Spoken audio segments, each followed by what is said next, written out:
Hello বন্ধুরা, good morning. কেমন আছো তোমরা সকলে? আশা করি ভালো আছো, সুস্থ আছো। আমিও ভালো আছি।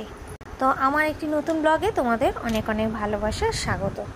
দেখো, দীঘা ঘুরে আসার দিনকের এটা ভিডিওটা।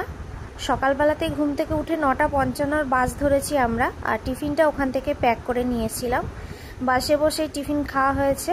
আর মামামের একটু ধৈর্য কম, যেহেতু ছোট মানুষ, ওর একটু বাসে কষ্টটা হয়, তার জন্য একটু কষ্ট হয়েছে, ঠিক কথা।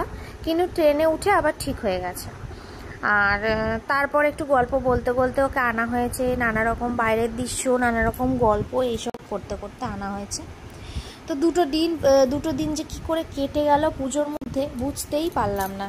যে পুজো আসছে এটাই ভালো, এলে পরে যে কিভাবে চলে যায় সে বুঝতে আর পারা যায় না। যাই হোক, সব রাস্তায় শুকনো ছিল। কলকাতায় ঢুকে দেখি বেশ বৃষ্টি হয়েছে ভালোই, জায়গায় জায়গায় জল জমে রয়েছে। তো ধর্মতলায় আমাদের বাসটা থামালো। ধর্মতলা থেকে আমরা ট্যাক্সি করে এলাম হাওড়া স্টেশনে। ওখানে এসে কিছু খাওয়া দাওয়া করে, দুপুর টাইম যেহেতু, খাওয়া দাওয়া করে তারপর আমরা আবার ট্রেন ধরলাম বর্ধমানের উদ্দেশ্যে। তো ট্রেনে উঠে মাম্মামের বেশ ভালোই আনন্দ হলো, কারণ ট্রেনে ও বেশি মজা পায় বাসের থেকে, যেহেতু একটু সব লোকজনও দেখতে পারে আর একটু নড়াচড়াটাও বেশ ভালোভাবে করতে পারে। ওর জন্য ট্রেনে উঠে যত বড় লং জার্নি হোক না কেন, ট্রেনেও বেশি পছন্দ করে। আমারও সেটাই বেশি ভালো মনে হয়। তো ট্রেনে আমরা এসে আস্তে আস্তে অনেকগুলো প্যান্ডেলও আমরা দেখে ফেলেছি। তো প্যান্ডেল দেখার পর ঘুরে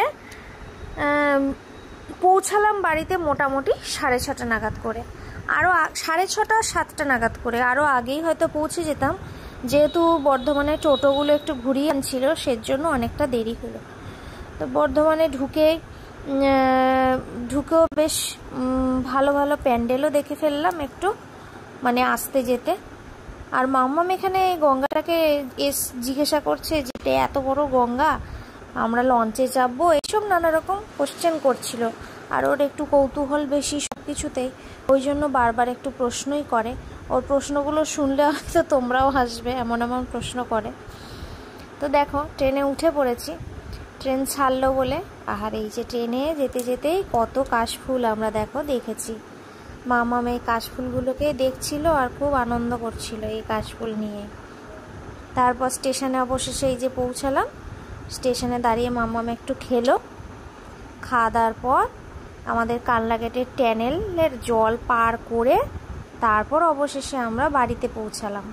টানেল পার করেই দেখলাম একটা বেশ ভালো লাইটিং দেওয়া রাস্তা। তো বাড়িতে এসে আর সেরমভাবে ভিডিও করা হয়নি। এসে এত ক্লান্ত ছিলাম যে এসে খাওয়া দাওয়া করে তাড়াতাড়ি সেই দিনকে শুয়ে পড়েছি।